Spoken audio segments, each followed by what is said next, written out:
Je voulais commencer, évidemment, en vous souhaitant la bonne année et tout le meilleur pour les semaines et les mois à venir.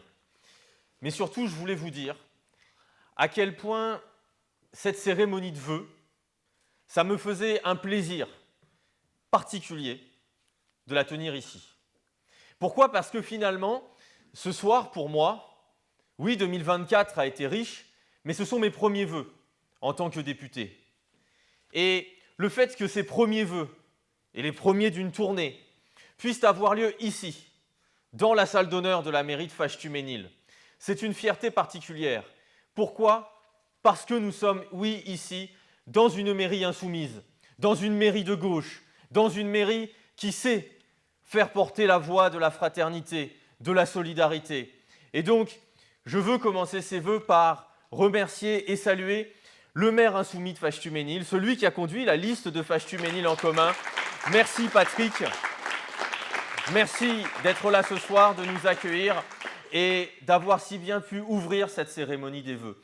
Je veux aussi saluer toutes celles et ceux, et je sais qu'il y en a un bon nombre dans la salle, qui, au quotidien, aux côtés de Patrick Delormeer, font vivre la ville de Fâche-Tuménil. Vous êtes des associatifs, vous êtes des membres du conseil municipal, des élus, des adjoints. Mais derrière ces titres, il y a des réalités. Vous êtes des hommes et des femmes, Patrick bien sûr, et toute l'équipe qui l'entoure, qui vous battez au quotidien pour améliorer autant qu'on le puisse la vie des gens. Bien sûr, c'est dur. Bien sûr, et j'y reviendrai. Les mairies toujours manquent de moyens parce qu'Emmanuel Macron fait tout pour couper dans les dépenses et vous prendre à la gorge. Mais les mairies sont le premier échelon de notre démocratie, l'échelon le plus proche. Et quand plus rien ne va, quand l'État a abandonné tout le monde, quand la pauvreté se démultiplie, qu'est-ce qui reste? Bien souvent, des élus locaux, un maire, une adjointe, un conseiller municipal, un responsable d'association, qui vient pour retisser le lien, là où tout le monde veut nous diviser, qui se bat pour prendre la mesure, qui, oui, améliore un peu la vie des gens. Parce que oui, quand on peut avoir des services communaux gratuits, quand on peut ouvrir ou rénover une médiathèque, lorsqu'on se bat pour que l'école puisse tenir debout, on amène un peu de fraternité, un peu de lien social, un peu de bonheur dans la vie de celles et ceux qui n'ont droit presque à plus rien parce qu'ils sont méprisés et que l'État les a abandonnés. Alors, je voulais commencer par ça, vous souhaiter une très bonne année et féliciter et vous dire la fierté qui est la mienne de pouvoir faire mes vœux depuis cette mairie insoumise, la plus grande mairie insoumise de France, dont je le sais, elle est un phare non seulement pour notre mouvement, mais je l'espère pour notre pays et qu'elle en inspirera l'année prochaine de très nombreuses autres. Oui, vous êtes un exemple. Et vous êtes un exemple par votre action, mais vous êtes aussi un exemple. Parce que cette parole politique, oui, vous savez la porter avec vos élus et dans votre ville, mais vous savez aussi la porter sur les autres échéances. Patrick l'a rappelé, mais si je me tiens devant vous aujourd'hui, c'est parce que les Fâche-Tuménilois et les Fâche-Tuméniloises ont été là au rendez-vous lorsque l'on a eu cette rupture historique l'année dernière, en 2024. Lorsque le Rassemblement national s'est présenté en tête partout en France aux européennes, les Fâche-Tuméniloises et les Fâche-Tuménilois étaient déjà là au combat, face à ceux qui essayent de distiller la haine. Bien sûr, et nous en sommes conscients, ils ont été devant nous de deux voies. Mais heureusement que les insoumis à Fâche étaient là, pour montrer qu'il existait une autre voie dès les élections européennes. Et les Fâche-Tuménilois et les Fâche-Tuméniloises ne se sont pas trompés lorsqu'il a fallu décider de l'avenir du pays et choisir, lors de la dissolution, si nous devions construire un monde de solidarité, de fraternité, de justice sociale, ou un monde du chacun pour soi et de la haine raciste. Ils se sont déplacés nombreux et massivement, et Patrick a rappelé les scores.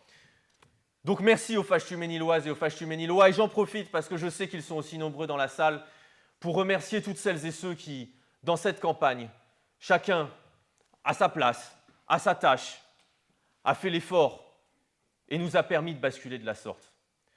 Parce que si notre pays aujourd'hui tient encore debout, si nous pouvons dire cela et être convaincus que la France est une république et qu'elle est une république sociale et que nous nous battrons pour qu'elle soit une république sociale jusqu'au bout, c'est parce que dans cette ville aussi, chacune et chacun a mis de l'énergie, allant frapper à la porte du voisin, organisant des apéros, discutant avec le copain de l'association, allant distribuer des tracts, frapper à chaque porte, en parlant au commerçant au moment où il va acheter ses fleurs chez le fleuriste, etc., etc. Donc bravo et merci, parce que je sais qu'on a ici une population engagée qui ne lâche rien. Je voudrais ensuite m'associer à ce que a dit la Waria et aux mots puissants qu'elle a eus. On ne peut pas, et nous n'accepterons jamais, de faire de la politique ici, en ne pensant qu'à nous, comme s'il n'y avait rien en dehors. Oui, bien sûr, nous sommes ici pour défendre celles et ceux qui souffrent, pour défendre celles et ceux que notre système économique méprise, martèle, appauvrit, violente jour après jour. Et c'est le cœur de notre combat. Mais nous ne pouvons pas le faire en ignorant que, en dehors de notre pays, les souffrances sont immenses et que certains meurent chaque jour du fait de la guerre. Oui, bien sûr, la guerre est revenue sur notre continent en Ukraine et nous devons là aussi porter la voix de la paix. Mais nous sommes en train, sans doute, de connaître l'un des plus grands drames humanitaires, l'un des plus grands crimes de l'époque moderne et de notre siècle, avec ce qui est en train de se passer en Palestine et à Gaza. Et non, nous n'acceptons pas de faire de la politique sans avoir systématiquement une pensée pour eux, parce que nous sommes des humanistes, parce que nous n'acceptons pas que des dizaines de milliers de personnes puissent être tuées parce qu'on veut s'accaparer leur territoire. Oui, nous nous dresserons toujours et à chaque moment face à ce qui est aujourd'hui un nettoyage ethnique et que nous n'avons pas peur de qualifier de génocide, perpétré par le gouvernement d'extrême droite israélien de Benyamin Netanyahou. Et gloire à toutes celles et ceux qui ont manifesté leur solidarité, qui sont descendus dans les rues, qui, comme l'a fait le maire insoumis de Fâche-Tuménil, Patrick Proisy, a accueilli ici les associations qui luttent, qui ont accueilli ici des familles, des médecins qui sont allés sur place, qui n'ont pas peur d'afficher le drapeau de ce qui doit être un État reconnu par la France.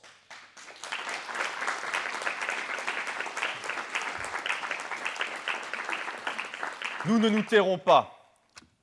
Et je le dis, le combat que nous menons contre le gouvernement est aussi celui-là. Parce que oui, quand doit venir le moment de décider de l'avenir du gouvernement, certains parfois hésitent, doutent sur ce qu'il y a à faire. Il y a tant de sujets en débat.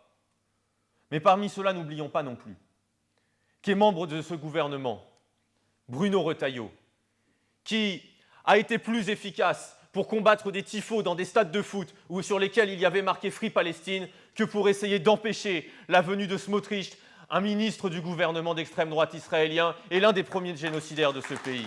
N'oublions pas que dans ce gouvernement, il y a Gérald Darmanin qui avait décidé d'interdire l'ensemble des manifestations de soutien au peuple palestinien. Et moi, je le dis et je suis fier d'appartenir au seul groupe parlementaire, la France Insoumise, Nouveau Front Populaire, qui à l'Assemblée nationale et depuis le début de la mandature et depuis que je siège, se sert de chaque séance de questions au gouvernement pour poser une question sur la paix et une question sur la Palestine, sans exception. Je le dis, ça nous fait honneur et nous continuerons jusqu'au bout. Aujourd'hui, le cessez-le-feu a été déclaré. Tant mieux. Il a été déclaré, mais il faut le dire, ce cessez-le-feu n'est pas le résultat de la politique internationale de la France, qui bien trop souvent s'est couchée, qui n'a pris quasiment aucun acte, qui a mis des mois avant de pouvoir prononcer quelques mots, toujours insuffisants. Ce cessez-le-feu, il est le résultat des mobilisations des militants de la paix, réprimés partout à travers le monde. Et c'est à eux, à cette heure, que nous devons dire merci et que nous devons dire courage, parce que le combat continue.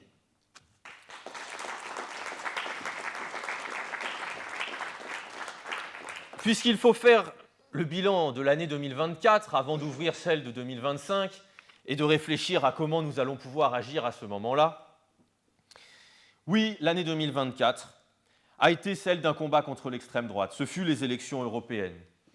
Dans ces élections, je l'ai dit, les habitants de Fâche-Tuménil se sont mobilisés largement.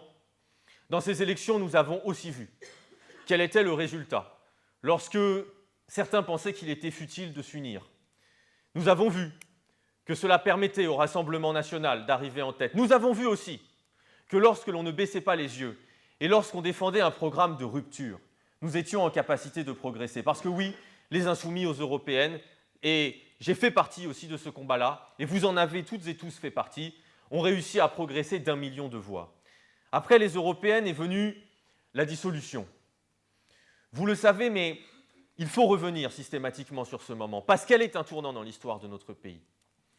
La dissolution était le moment où Emmanuel Macron, sans doute, a décidé de prendre le risque d'ouvrir les portes du pouvoir à l'extrême droite et au Rassemblement national. Tout leur était promis. À l'époque, et souvenez-vous-en, parce que ce sont des leçons qui sont bonnes à prendre pour aujourd'hui aussi.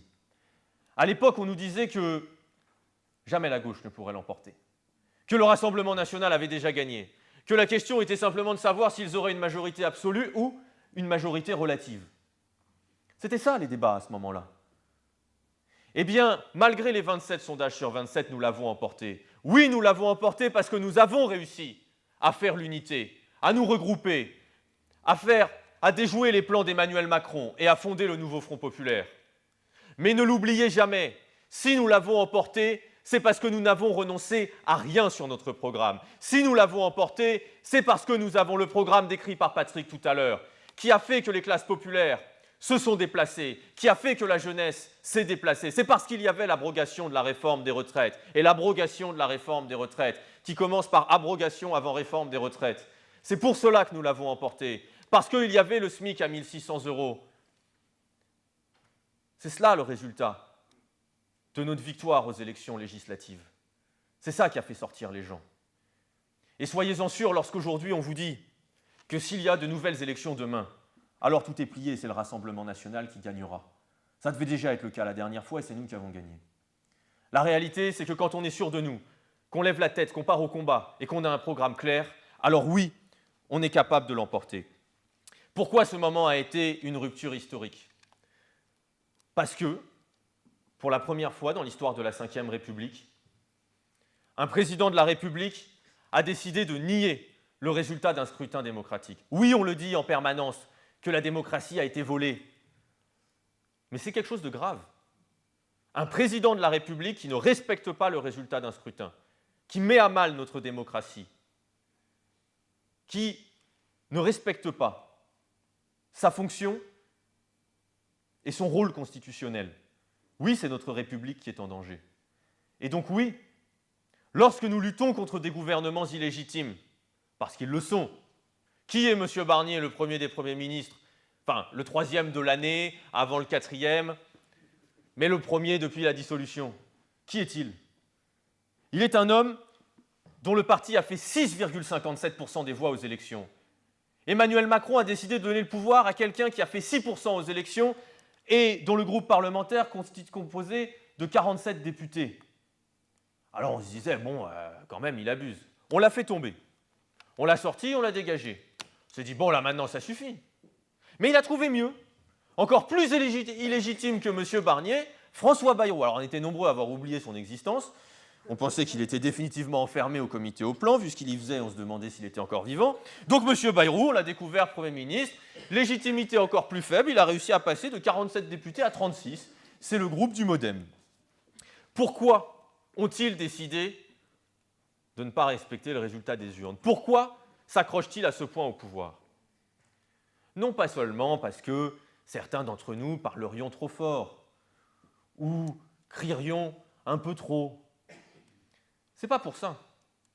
Ils l'ont dit. C'est parce qu'il est hors de question pour eux de partager la richesse. Parce qu'ils savent que le jour où nous prenons le pouvoir, alors nous mettons un terme à ce système où le capitalisme décide que tout va dans les poches de quelques-uns. 1226 milliards pour 500 familles, pendant que tous les autres crèvent. Et que ça, dès le premier jour, nous ferons tout pour y mettre fin. C'est pour cela qu'ils ont décidé que la démocratie n'avait plus lieu d'être, et c'est pour cela que nous nous battrons jusqu'au bout et pour censurer les gouvernements illégitimes et pour faire en sorte que Macron s'en aille et que nous puissions revenir aux urnes. Parce que lorsque l'on est dans une situation de blocage, seul le peuple peut le trancher. Pas M. Macron, pas M. Bayrou, pas je ne sais quel arrangement de congrès, le peuple. J'essaye d'accélérer parce qu'on me dit que je suis déjà trop long. Oui, s'ils se maintiennent au pouvoir, c'est parce qu'ils ne veulent pas partager l'argent. Ils ne veulent pas partager l'argent, et à force de l'offrir aux plus riches, ils ont vidé les caisses.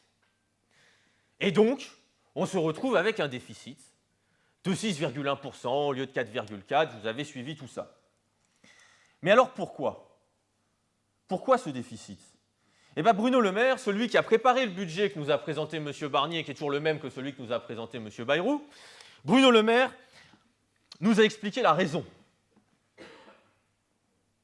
S'il y a un déficit en France, si l'année dernière a été une catastrophe budgétaire, c'est la faute de Fachtu-Ménil. Eh oui, c'est M. Patrick Proisy. Vous en doutiez pas, hein ? Mais les caisses de l'État qui sont vides, c'est parce que vous, les conseillers municipaux de Fache, vous, les électeurs qui avez en plus voté pour un maire irresponsable, vous, monsieur le maire Patrick Proisy, vous avez ruiné notre pays. C'est ça la réalité. Ben oui, le déficit. En tout cas, c'est ce qu'a dit Bruno Le Maire. Hein. Moi, je crois sur parole. Le déficit, c'est les communes. Elles ont fait de la dette, elles ont dépensé n'importe comment, etc. C'est faux, vous le savez évidemment. Mais il faut le rappeler. Et ça permet de comprendre les choses. Évidemment que c'est faux, parce que les communes sont obligées de présenter des budgets à l'équilibre, contrairement au gouvernement qui peut décider de créer de la dette pour remplir les poches des plus riches. Parce que si ce pays tient encore à peu près debout économiquement, c'est parce que vous, les collectivités territoriales, les communes, sont les premiers investisseurs publics du pays. Et non, les communes n'ont pas créé de dette. Ce que représente la dette des collectivités territoriales, en 1995, c'était 9%, en 2023, c'était 8,9%, c'est-à-dire que ça n'a pas changé. La réalité, c'est que les communes aujourd'hui sont prises à la gorge. Voilà d'où vient la dette. Parce que dans les communes aussi, on a supprimé tout ce qui permettait aux communes de se financer. Tout. Ça représente 38 milliards d'euros par an. 38 milliards d'euros par an qui arrivaient dans les caisses de l'État et dans les caisses des communes, qu'on a supprimés, qui font que maintenant les communes n'ont plus les moyens de fonctionner et surtout qu'elles n'ont plus d'autonomie, qu'elles ne peuvent plus décider de leurs recettes et que donc elles n'ont plus les moyens, quand elles ont besoin de refaire une école, de rénover un centre social, de le décider parce qu'elles n'ont presque plus d'autonomie financière, parce qu'on leur a supprimé la taxe d'habitation et la cotisation sur les entreprises. Alors on dit la taxe d'habitation, ça a fait gagner de l'argent aux ménages. D'accord ? Mais il faut rappeler qu'il y en a certains qui payaient plus que d'autres. La suppression de la taxe d'habitation, la réalité aussi, c'est qu'il y en a 8 milliards qui étaient payés par les 20% les plus riches. Voilà ceux qui se sont servis à ce moment-là. Que la cotisation valeur ajoutée, qui permettait de financer les communes, d'aider au quotidien, eh bien, il y en a 7 milliards qui étaient payés par 10 000 grandes entreprises. Et à elles, on leur a fait le cadeau. Et ensuite, comment on fait pour payer ? Eh bien, on fait payer avec la TVA. Ça veut dire quoi ? Ça veut dire que ce que payaient des plus riches avant, pour financer la vie de la commune, ce que payaient les plus grandes entreprises avant, aujourd'hui, c'est tout le monde qui paye. Tout le monde, y compris les plus pauvres. À chaque fois que vous allez acheter votre pack de lait, votre pack d'eau, votre baguette. C'est ça la politique de M. Macron, de M. Bayrou, de M. Barnier. Et non seulement ça ne suffit pas que les communes ne puissent plus s'en sortir financièrement, mais en plus on continue à leur couper de l'argent. La réalité, c'est que le budget qui arrive là, qui est toujours le même, dedans il y a encore au moins 5 milliards de coupes pour Fachtu-Ménil et pour tous les Fachtu-Ménil de France. 5 milliards en moins. C'est ça qu'il y a dans ce budget. Alors, on nous explique que ce budget, finalement, il se serait amélioré, qu'il ne serait pas si pire, parce qu'on aurait réussi à négocier des avancées. Alors, on négocie des avancées, mais les 5 milliards de coupes pour les communes, ils y sont toujours. Je pense que c'est important que tout le monde le comprenne, parce que c'est le débat dans lequel on entre là. Parce que c'est à ce moment-là qu'on va décider de la suite, non seulement de l'année, mais sans doute aussi des 3 ans à venir. Le prochain budget présenté par ce gouvernement, c'est là aussi un point de rupture, et donc, je vous bassine un peu avec le budget parce que je suis j'étais chef de file sur le budget pour la France Insoumise, mais c'est important de le comprendre parce que ça va impacter directement la vie de tout le monde. Ce budget est pire que le précédent. Pourquoi? Parce que dans le précédent, les coupes budgétaires dans le budget de l'État, c'était 20 milliards. Sur les 60 d'efforts en tout, il y avait 20 milliards de coupes dans le budget de l'État, 15 à 20 dans le budget de la Sécu. Comme ils ont décidé de garder le budget de Barnier, ils se sont interdits d'aller chercher de l'argent chez les plus riches. On ne pourra plus toucher là aux recettes. Plus d'amendements, plus d'augmentation d'impôts exceptionnels pour les plus riches. Ce n'est pas possible. Donc ils ont décidé de nous imposer coûte que coûte et en force un budget d'austérité sans que personne ne puisse rien faire. À chaque fois qu'ils vous diront que dans ce budget, ils essaieront d'équilibrer pour que tout le monde participe, sachez que c'est un mensonge, parce que toute nouvelle mesure fiscale est impossible à l'intérieur de ce budget-là, parce qu'ils ont décidé de continuer celui de M. Barnier. Et donc, des 20 milliards qu'on coupait dans l'État, on va passer là à 32 milliards de coupes. C'est le budget d'austérité le plus violent de toute la Ve République. Alors oui, mais rassurez-vous. Rassurez-vous, sur le logement social, par exemple, par la négociation, on a récupéré 100 millions. Bon, ben voilà, vous avez gagné 100 millions, vous allez prendre 10 milliards de plus de l'autre côté. Vous êtes content. Oui, mais il y a une augmentation sur le budget de l'hôpital. C'est bien une augmentation sur le budget de l'hôpital.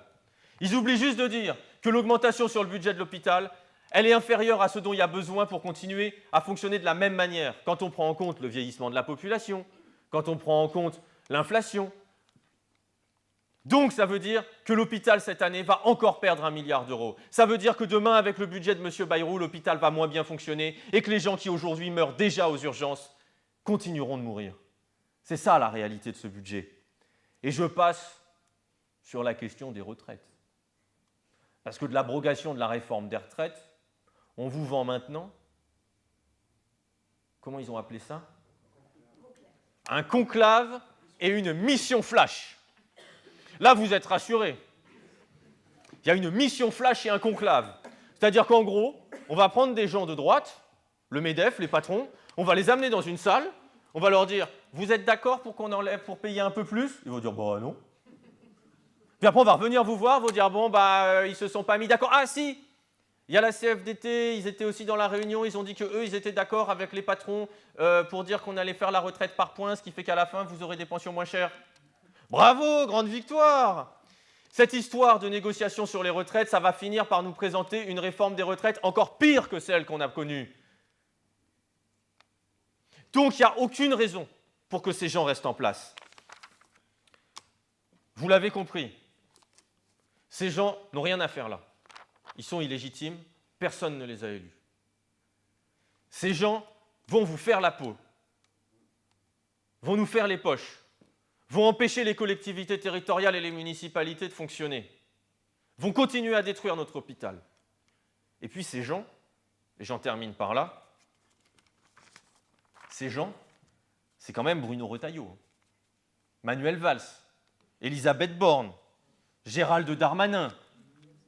C'est pas n'importe qui. On nous avait dit que la simple présence de Retailleau, Borne, Valls ou Darmanin, ça suffisait en soi à faire en sorte qu'on dise qu'ils s'en aillent. Je vous ai donné tous les autres arguments en plus. Mais hier, oui, certains ont décidé. Je vous dis qui? François Hollande.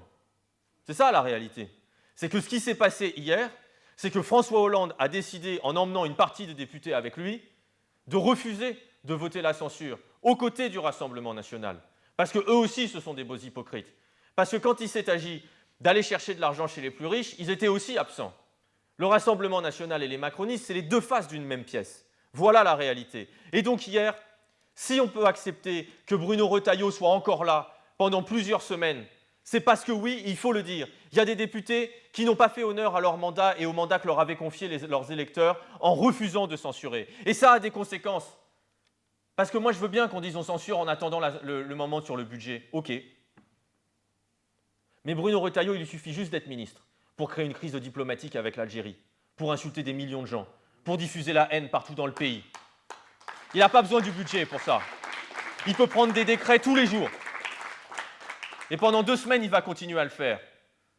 Pareil pour Mme Borne, pareil pour M. Valls, pareil pour M. Darmanin. Pendant ce temps-là, il continue à choisir qui il nomme à chaque fois qu'ils font une nomination. Donc, je le dis, oui, hier, il y a eu des éléments d'insatisfaction. Mais hier, il y a aussi un point positif. C'est que le nouveau Front populaire est resté uni. Parce que le nouveau Front populaire est uni dans la censure. Toutes celles et ceux qui sont des députés aujourd'hui du nouveau Front populaire sont parmi ceux qui ont censuré. Et nous avons censuré avec les insoumis, avec les écologistes, avec les communistes. Et je veux ce soir aussi saluer et remercier les 8 socialistes qui ont eu le courage de ne pas obéir aux diktats de M. Hollande et de rompre les rangs et d'être fidèles aux engagements qu'ils avaient pris devant les électeurs. J'en termine par là, mais vous dire que dans le combat, le plus important, c'est la loyauté, la fidélité, ce pourquoi nous avons été élus. Oui, bien sûr, parfois c'est dur, parfois on se fait insulter, parfois on dit qu'on crie trop fort. Mais si on veut y arriver, si on veut que les gens puissent garder notre confiance, si nous devons garder la confiance des gens, alors il n'y a qu'une seule manière de faire, c'est de ne pas se dédire, c'est de ne pas mentir, c'est de ne pas cacher ses intentions. Et oui, je vous le dis, moi je suis fier d'avoir été élu sur le programme du nouveau Front populaire et je m'y engage et je continuerai à le faire. Jamais je ne dévierai du programme pour lequel j'ai été élu. Jamais je n'aiderai Emmanuel Macron à rester en place. Jamais je n'aiderai son gouvernement à réaliser tous les mauvais coups possibles. Parce que tant qu'il restera une personne qui vivra à la rue dans ce pays, ce sera à cause d'eux. Tant qu'il restera une personne qui vivra sous le seuil de pauvreté, c'est parce qu'eux, avec leur système économique, les ont maintenus sous la pauvreté. Alors vous pouvez compter sur moi comme vous pouvez compter sur tous les valeureux députés du nouveau Front populaire pour continuer jusqu'au bout. Sachez qu'on sera là, qu'on continuera à se battre aux côtés des communes, aux côtés des élus locaux, aux côtés des associations, aux côtés des jeunes mobilisés, des étudiants, des syndicalistes et de tout le monde. Parce qu'il est grand temps que notre peuple s'unisse pour réussir à changer les choses. L'union populaire n'est pas qu'un mot, elle est une ligne de conduite, une manière de faire, une stratégie, un avenir pour notre pays. Et c'est celui-là que nous allons réaliser. Alors en 2025, si on peut se souhaiter des vœux, ce sont des vœux de bonheur, bien sûr, individuellement, pour chacune et chacun. Parce que dans la vie difficile que nous connaissons, bien souvent, il faut savoir préserver les moments d'intimité avec ses proches, les moments de fraternité, les moments de joie, les moments que les associations permettent d'entretenir et de faire exister. Mais en 2025, je peux aussi vous souhaiter qu'enfin le peuple français soit respecté, puisse décider pour son avenir, puisse mettre un terme à cette violence sociale permanente. En tout cas, c'est ce à quoi nous allons nous attacher, c'est ce que nous allons faire, c'est ce que nous pouvons souhaiter pour cette année. Et j'en termine, parce qu'il paraît que ça se fait de terminer par une citation, par celle qu'ont choisi ces 2 derniers jours Manuel Bompard et Jean-Luc Mélenchon pour conclure leur discours, puisqu'elle est bien à propos. Je crois que c'est celle des vœux de cette année, elle est d'Albert Camus. C'est finalement au plus fort de l'hiver que j'ai compris qu'il existait en nous un invincible printemps. Je vous remercie, bonne année, meilleurs vœux. J'ai été trop long encore une fois, je m'en excuse, je vois la tête dépitée d'Édouard qui m'avait dit de faire 20 minutes et j'en ai fait 28. Et puis je vous invite à venir boire un verre tous ensemble. Merci encore, monsieur le maire, pour votre accueil.